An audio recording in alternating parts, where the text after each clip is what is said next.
If you watched our 2026 mock draft and were like, wait, that's way too early. We haven't even gotten to the 25 mock draft for Dynasty yet. Well, yeah, we're going to do 2027, and you're probably going to hate it because, yes, I already know the comments. Wait till you see the 2037 mock draft. Or, hey, let's scout these middle school kids. Look, I get it. You're going to make jokes. You're going to think you're the one that came up with it, and it's hilarious. But there are people that are like, hey, I want to look into the future and know what some of my assets look like. That's why we do this. That's why this is important. And yes, we like to have fun. Sue us. So, with that, let's get into our 2027 mock draft. And some of the overarching things about this class that I want to discuss are A, while we talked about in 25, it's a little bit of a weaker wide receiver class. In 26, it looks like it might be down even more. 2027 has a really, really good wide receiver class. Yes, it's early. Yes, a lot can change. But based on what we saw pretty early on, we have a very good idea and indication that if you need receivers, 25 and 26 might not really get you a lot. But 27, there's going to be some really high-end options and some decent depth to go along with it. 2, quarterbacks are pretty interesting in this class as well. A lot can change and update, but something to keep an eye on. We don't usually know much about the tight end, so there's not really a lot to go in there. Running back does look down, though. Running back right now, we don't have a lot of big-name players in the class. We didn't have a very great recruiting class as far as high school coming into college, so that kind of leads us to believe that's going to probably be a lower end NFL class. And what we saw out of the freshmen so far, that probably looks like it is the case. So gives us a little bit of an idea of what we're working with in 2027. So without further ado, let's kick it off with the 1-1. No surprise here. Jeremiah Smith, wide receiver, Ohio State. This kid had an unreal freshman season, and he did it in the Big Ten, winning a national championship as a true freshman, put up over 1,300 yards on 76 receptions and an additional 15 receiving touchdowns, and even had a rushing touchdown on the season. So Jeremiah Smith had a record book type of freshman season at Ohio State, and that was with there being a good rushing attack on top of it. So lots to like out of Jeremiah Smith. 6'3", 215 pounds. So he's got the really prototypical X receiver size. There's really not a lot to dislike in his game at all. He's got good speed. He can go up and get the football. His numbers were really, really impressive. In his first meeting against Oregon, 9 receptions, 100 yards in a touchdown. In the playoff game against Oregon, 7 receptions, 187 yards and 2 touchdowns. Playoff game against Tennessee, 6 receptions, 103 yards, 2 touchdowns. National championship game, 5 receptions, 88 yards, a touchdown. Like, he just had big game after big game after big game. He did it all year as the number 1 receiver on the team. And this is a team that has a guy in Emeka Buka that's going at least second round, might even sneak into the first round of the NFL draft. This kid's the real deal. He could end up being one of the best wide receiver prospects that we've had in a very, very long time. Maybe even all the way back to Julio Jones, back to Calvin Johnson. Like, he has that type of upside. At 102, I heard some of the comments of, hey, we really don't think Arch Manning will come out. That's not what they do, blah, blah, blah, blah, blah. So I said, okay, we'll put Arch Manning in this draft as well. So at 102, we're going to take Arch Manning. He was the number 1 player in his class at his position and overall, as was Jeremiah Smith. So we've got back-to-back players that were the number 1 overall players in the class, regardless of position. So this class is already boasting 2 number 1 recruits that had very successful, so we think, college careers. At least so far they have. We expect that to continue. Arch Manning, if you want more analysis on him, go back to our 2026 video and you can hear a little bit more about Arch Manning. But we expect him to be the top quarterback in this class. At 103, we've got Ryan Williams. Ryan Williams, he's the wide receiver out of Alabama. This kid was 17, just turned 18 midway through the season. 6 foot, 175. In fact, at 6 foot, he is the smallest receiver in this mock draft. So it shows you the amazing size and just raw ability of a lot of the players in this class. But At 6 foot 175, he put up 48 receptions as a true freshman, 865 yards, and an additional 8 touchdowns. Now, down the course of the season, things didn't go super great for Ryan Williams. He faded a little bit compared to the early hype when week 1 he put up 139 yards, had that 177-yard game against Georgia. Things did kind of trickle down in his last game of the year. He only had 3 receptions for 8 yards, but overall, we expect him to put up some monster numbers, partly because he's probably going to get a better throwing quarterback in the future. Jalen Milroe, for all of his ability, wasn't the best passer of the football. So he's probably going to be putting up even better yards here in the very near future. But the body control on this kid is absolutely nuts. All you got to do is go to the play against Georgia where he had his touchdown to see what kind of ridiculous body control this kid has. He could be a true star at the next level. Next up, we're going back to the quarterback position. So back forth. This is the number 1 quarterback from his class, a true 5-star.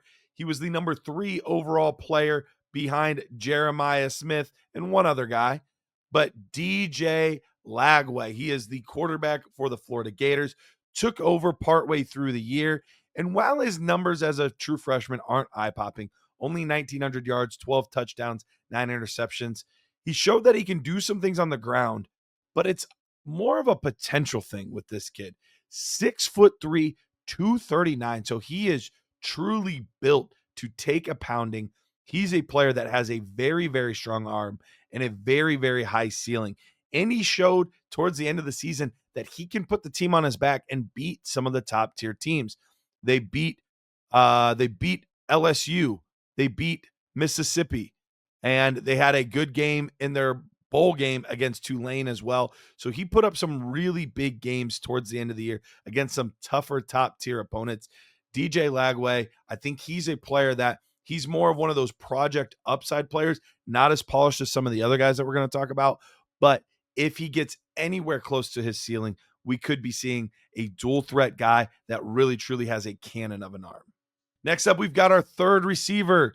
And these receivers in this class were pretty special. The number 1 receiver in the class, Jeremiah Smith. The number 3 receiver in the class, 8th overall player, Ryan Williams. But the number 2 receiver and the number 5 overall player was Cam Coleman, wide receiver for Auburn. Another guy that didn't get as many eye-popping stats because of the quarterback play. But at 6'3", 197, he's already got the size of an NFL receiver. Put up nearly 600 yards on just 37 receptions, but 8 touchdowns, had a knack for finding the end zone. And it was really what he did at the end of the year that really gets us excited. Against ULM, not the best opponent, but 8 receptions, 100 yards, 3 touchdowns in that game. Then against Texas A&M in an overtime thrilling win, he had 2 touchdowns on 128 yards. And then in the loss to Alabama, he had 7 receptions, 78 yards, and a touchdown in that game. So 6 touchdowns over his last 3 games of the season. The big-time player can make big-time plays, and he's just scratching the surface of his potential. So we could be seeing 3 receivers in this class just from these guys that I think legitimately could all have top 15 draft capital at the next level. This truly could be a special wide receiver class. We finally got our first running back off the board. He was only a 3-star recruit coming out of high school, 39th overall ranked running back. But Isaac Brown did a lot as a true freshman. On just 165 carries, he put up over 1,100 yards, 1,173 yards, and 11 touchdowns. That's good for 7.1 yards per carry. Pretty special to do that as a freshman. He had 30 receptions as well for 152 yards and a touchdown. So there's some pass catching ability as well. Now, he is not the biggest guy. He's listed at 5'9", 190 pounds. But at 5'9", that's tall enough. We see a lot of other players like an Ashton Genty that are in that range. If he can add some weight, if we can get him to the 205, heaven forbid 210, we'd feel great. But 205 range, I think he's shown enough early on that if he can add that weight, he could be a difference-making player at the next level. And his highlights are pretty fun. You see some big, long runs. He can make some guys miss. There's a lot to like about Isaac Brown. So he's definitely a running back in a weaker class that could elevate himself as a difference maker. Let's go back to wide receiver because that's what this class is known for. Already we've had the top 3 guys. Heck, let's talk about the 4th guy in the class. That's right. The top 4 rated wide receivers are all in our mock draft right now. 5-star guy, 21st overall player in the class, and that's TJ Moore, wide receiver for Clemson. Another guy with that good size, 6'3", 200 pounds, put up 650 yards this past year on 45 receptions and 5 touchdowns.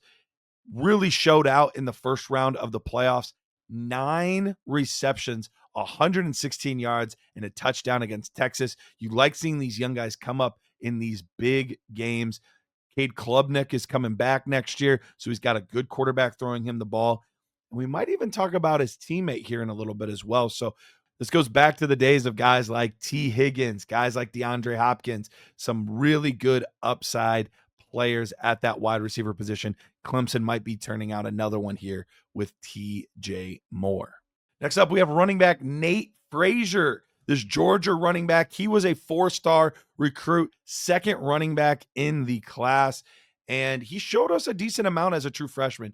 It was nice because week 1, he came out against Clemson, and while Trevor Etienne was suspended for that game, he came in, gave you 11 rushing attempts, put up 83 yards on those attempts, so 7.5 yards a carry and a touchdown, another reception for 24 yards. So right off the rip in his first game, already showed that he can be a difference-making player. Throughout the season, he ended up with 671 yards, and on the ground, another 85 yards through the air, a total of 9 touchdowns on the year. 5'10", 210 pounds. So there's a lot to like in this kid's game. You're seeing him do it against SEC defenses. Seems to be a good pass catcher. Maybe the next DeAndre Swift type out of Georgia. We've got our 3rd and final running back of our first round. So only 3 guys that we're putting in the first round at this point, and that's Ahmad Hardy. Ahmad Hardy went to Louisiana Monroe, but he's transferred to Missouri. So now he's in the SEC. But in his freshman season at ULM, he put up 237 carries, so a lot of carries, but put up 1,351 yards on the ground, 13 touchdowns on the ground, got another 72 yards through the air. Did a lot, really carried that offense this year. Had a two different 200-yard games over the course of the season. Had a good game in one of his bigger games as well when he faced Auburn. Put up 15 carries for 60 yards and a touchdown. So it's good to see him do a little bit against one of the bigger schools as well.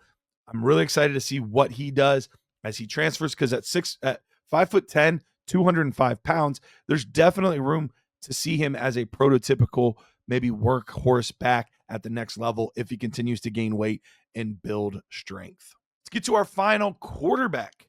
This will be our 4th quarterback on the list. 3-star quarterback here that we have, and that's Darian Mensah.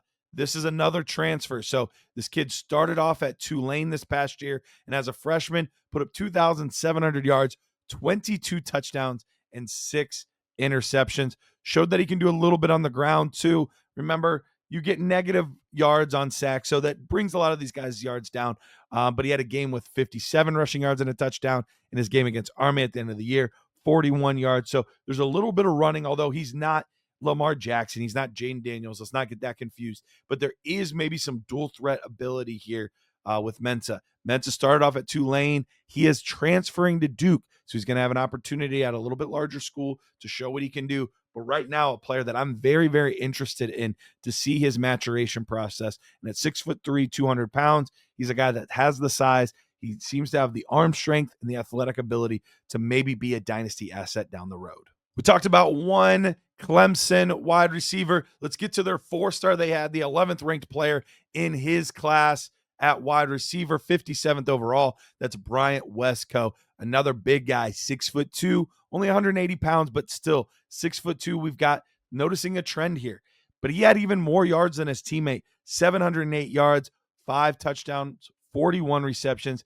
Didn't have the big game against Texas that TJ Moore had, but he did well the round before that. In the ACC championship game, he had 8 receptions for 143 yards and 2 touchdowns. So both of these guys showing as true freshmen that they can have some big games. Maybe not quite as physically imposing as his teammate, but Wesco is not far off. Both of these guys could be big time difference makers at the next level. So I'm really excited to watch Bryant Wesco. Last but not least, let's head back to the Big Ten. We've got wide receiver Nick Marsh as our last pick of our Dynasty rookie mock.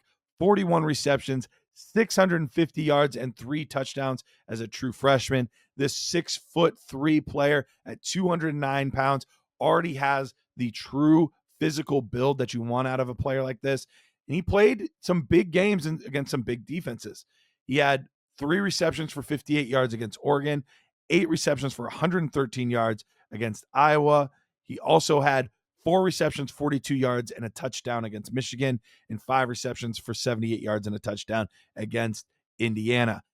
Yes, this is not the passing capital of the world, so we're not necessarily going to get eye-popping numbers, but Nick Marsh, as a big guy, still has some good athletic ability, but being able to be physical, high-pointing the football are things that he does very well as a freshman. I'm excited to see the rest of his game develop. All right, that wraps up our 2027 Dynasty mock draft. Leave comments below. What names are you keeping an eye on that we did not touch in this mock draft?